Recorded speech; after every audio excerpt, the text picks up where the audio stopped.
too many people attach, they intellectualize spirituality often too much, and they try and make it something which can make sense, and I think it can't until you start the practice of calming the mind and the ego, and everything becomes a lot more quiet. And then I think you can observe even your own thoughts and how negative thoughts do influence your body, and they do influence your energy, and you can observe it as in a cloud or a river. It doesn't have to be, even if it's a torrentially busy, horrible river and bad weather, you don't have to attach a significant good or bad to it.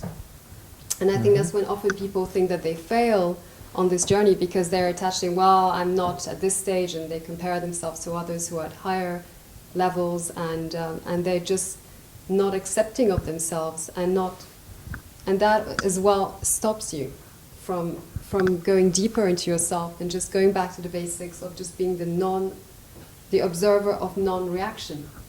And in that sense, you don't have to put limitations on where you're at on this path. You just continue to do your practice and not try and understand it on an intellectual level.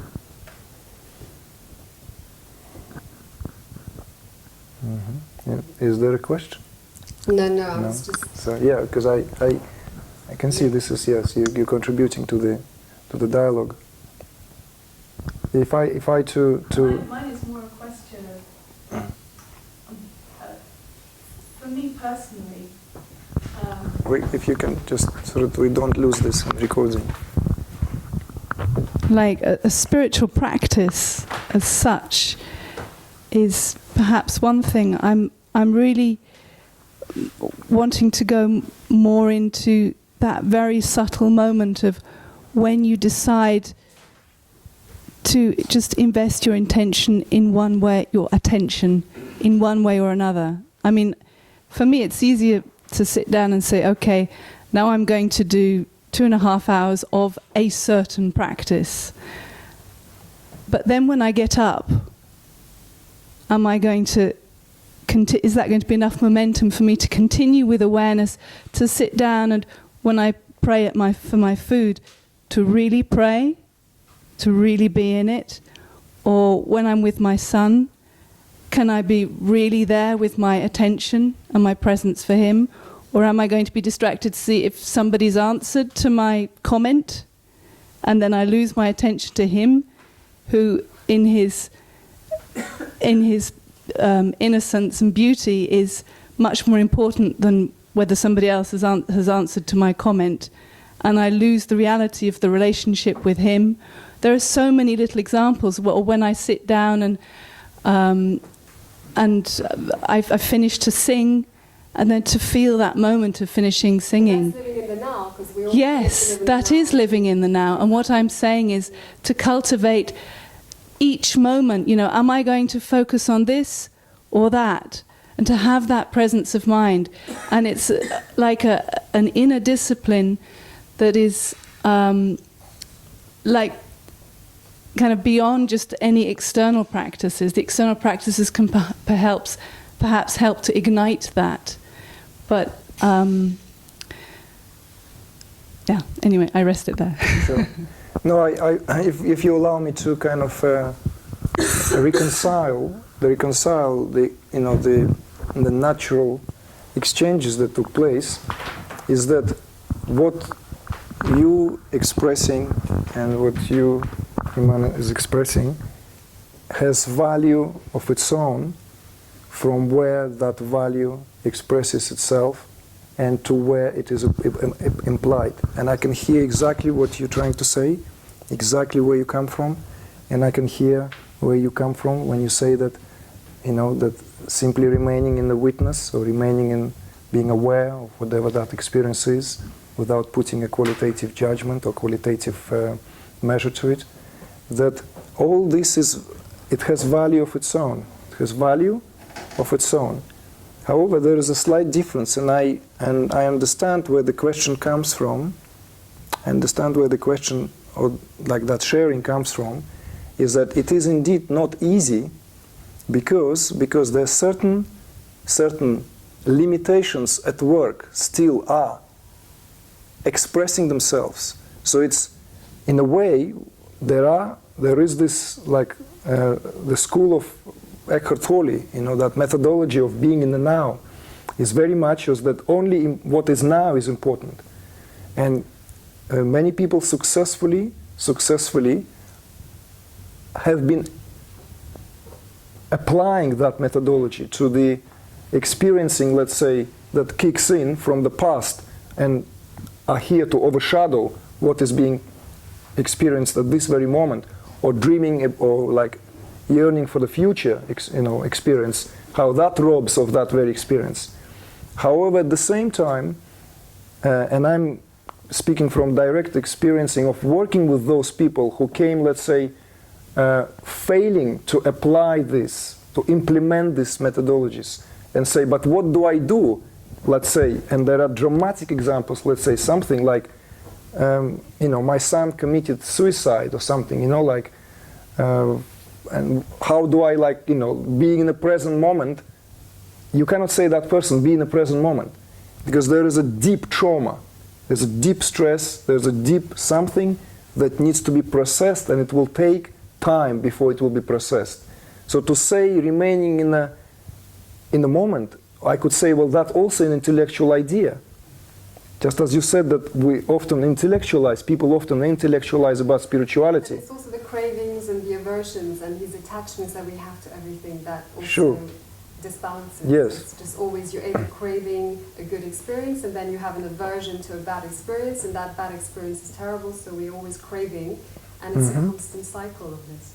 Well, that's the leitmotif of the Patanjali Yoga Sutra, that is very much that aversion, attachment and aversion, two sides of the same coin. They follow each other. In fact, they follow each other by the very will of the Raja and Tama and Sattva Guna rotate.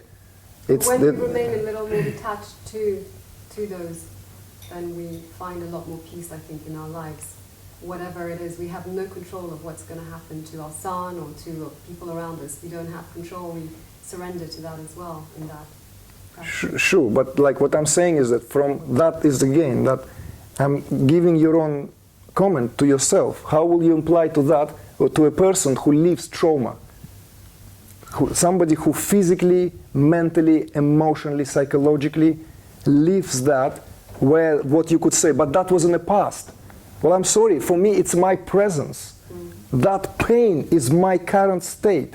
So you telling me be in the present have no value to me in my presence, because my presence is painful.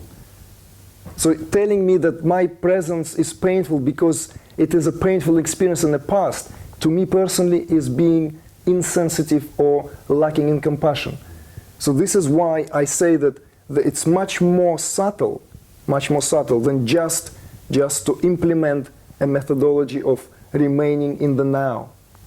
And as a footnote I want to insert there, we are all here for a big scientific breakthrough where the consciousness in terms of understanding of its concept of time is yet to undergo another big change, of which even Albert Einstein have not dreamt about. We're about to rewrite. It's like all these papers have been presented. The time is not an illusion. The time itself is not something which is an illusion because of the rotation of the planet Earth around the sun and because everything is in motion that gives us an idea of day, night, or what have you, and because of that cycle of the year and age and what have you. But actually it has a physical presence, it has memory, it has past, presence and future. This scientific breakthrough confirms with a tantric understanding of time, with the understanding of time as a cyclicity rather than something taken in terms of the,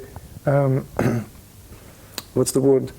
Linear, yes, instead of the linear perspective of time. It's the cyclicity of the time known as manvantaras, where time is a living reality. And in fact, it has a goddess, it has a pulsating energy. There's a Kali, one of the, the mother, who devours her own children, who gives birth to this universe and reabsorbs everything into herself. This very relationship with time and now, in the future and the presence, is much more complex. It's not that I'm skeptical about the Eckhart Tolle's proposition of the, or Eckhart Tolle's methodology of the power of now, of being in the now. It's just too often I've seen people struggling, sincerely struggling to implement that to truly free themselves from. Yeah, but I mean, there's different versions of how you can take living in a now, not to say I don't acknowledge the pain, and of course it is saying that, but in saying in her pain she's not going to bring back her son. That wasn't my point of saying there are attachment to this constant attachments that we have. Which takes us to the fact that the son is not going to be brought back, right? So, but the wound is there. So the actual absence of son is not real. Sorry, the actual, let's say, cause of the pain, one could say, is in the past. But the pain is in the presence. That's what I wanted to. It is reality, exactly. I'm not saying yes. So I'm saying that it's still acknowledging to understand how, you know, to maybe on a much subtler level see how that pain feels to her and to go through it to heal that way, but to acknowledge, of course, the pain and everything that's happening to us now. And I think that reconciles your exchanges, because I feel that that's where the question was coming from. That's where the question was coming in terms of the limitations that are there in terms of the way we can actually exercise awareness. We don't have time today, but this whole concept or this whole understanding of how we are aware very much linked to the interchangeable roles or the relationships between observer, the process of observation or observing, and that which being observed. Because that in itself cannot be manipulated from our conscious level. It's a spontaneous event. It's often to do with the breath. We often, when we're upset, what happens? We hold our breath. When we have a shock, what happens? We hold our breath. And when we get angry, we feel this heat, and we realize that our breath is very short, so it's very much controlled with our breath. And when we stop and observe, oh wow, what's happening to my body? Sure. It's a totally different process, and it's actually interesting. You learn so much from pain, you learn so much from sorrow, you learn so much from happiness, like what sensation you get even when you go shopping, when you eat your favorite ice cream. You learn what's happening to your system and your cells and everything. You can really understand yourself better. Sure.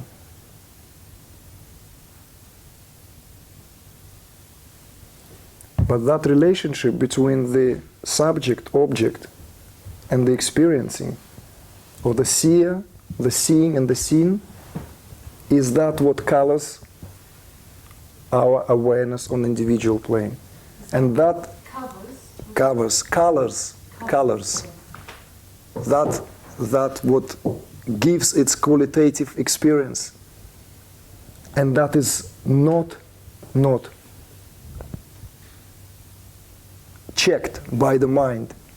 It is a spontaneous. So let's say when object of experience dominate our awareness, when our awareness drowned in the object of experience, very little you can do but to be drowned in that experience at that given moment in time. And I give many examples, but as I said, this is not the subject, it's a subject in itself, but there are many talks that are given on the relationship between the so-called unity of the observer, observing, and that which being observed. And there is a fluctuations, the mutual connections between them, and depends who is in the driving seat. That's what colors any particular experience.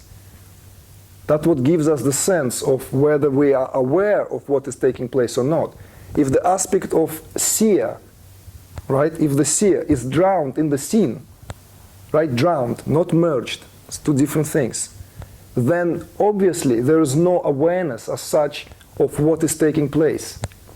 So the experience, negative absorption. well, it's not negative, it's just the way it functions. Experience overwhelms, that's all. That's what we say. We say experience overwhelms the one who is experiencing. Yes. In the steady state, like let's say, like in Indian spirituality, for instance, the cosmic state of consciousness, in the modern spirituality known as witnessing state of consciousness, it's that state of consciousness where the seer is never lost.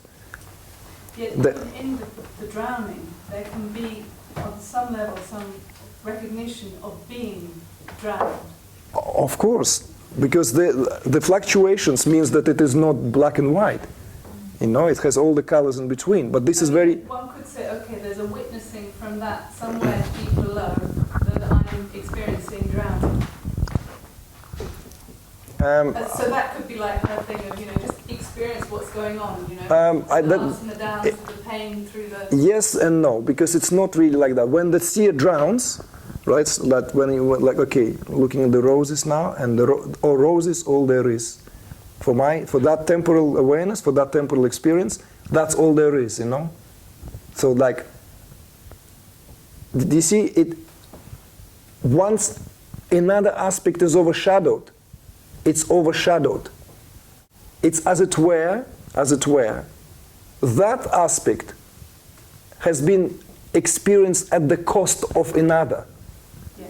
See, this is why let's say in the integral state, when consciousness knows itself on the physiological level, in the fully integrated state, the unity between the seer, seeing and seen in Indian spirituality expressed as Samhita of Rishi Devata Chandas, reaches a point where only seeing remains, only Devata, the aspect of experience itself. Rishi and the aspect of seer, the Rishi, and the aspect of seen, that which is being experienced as an object. They are on the foreground, on the background at all times. It's an experience which is impossible to convey through language. It has to be experienced. And that is always innocent. And that is not only seeing. You have to include all 5 sensory perceptions here. Sorry, what did you say was that never disappears? That recognition of the seer being in relationship to the object? It's more that the experience itself is freed from object and subject. If I'll kind of like strip it now for the moment, it is stripped of the interpretations or identifications. That this is a very, very refined way of perceiving reality. At some point, Rishi comes on top, and then seer is always in a possession of himself, herself, whatever. Consciousness knows that is witnessing. Many of us who have been meditators for many years take that for granted because that's their state. They develop that because in meditation, the seer becomes predominant experience. The Rishi aspect is always strengthened in meditation. Meditative practice literally fosters that. Well, it fosters that aspect of Rishi, the aspect responsible for the seer. It's the seer in you. So whenever you see, experience, smell, touch, whatever, you know, the whole wide gamut of experiences, because as I said, we use the word seeing, forgetting that it is much more complex, because all other sensory perceptions involved. It is when, in the midst of all this experiencing, right, the witness is never lost. That's what is known as the Rishi aspect. So in the state of being overwhelmed, in the state when it is lost, or is yes, it still even there somehow? It is lost. Well, when the Rishi is lost, Rishi is lost. You know, and this is what many people, why the people take life so seriously, because the aspect of witnessing is not there. It might come and go, but it's like people are drowned in the sea of experience, and they drowned in objects. And when we say objects here, it's not just objects. Object here is everything. Idea of God is also object. You can be lost in religion and be still lost. Not in a good way lost, not lost as a... But it's an emotional attachment of some kind of emotional attachment that you're saying when it's lost. You know, when something is lost, we're emotionally attaching some kind of significance to it. Well, this is just to illustrate the relationship between how the awareness actually structured, who is aware, and how that awareness, for instance, it's easy to say, it's like my response to the question. One more question. Okay, well, just to round it up, that it's just a response to, let's say, to those who say that and limitations of the methodology based on the power of now is precisely in that who is in the driving seat, that what gives the power of now, its experience of now.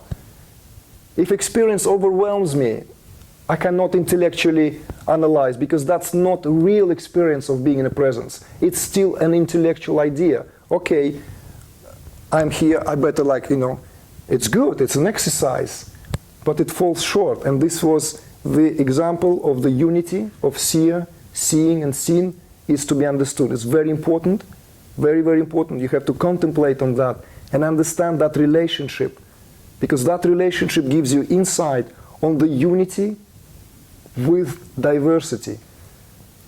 Because that relationship is what makes all these experiences what they are.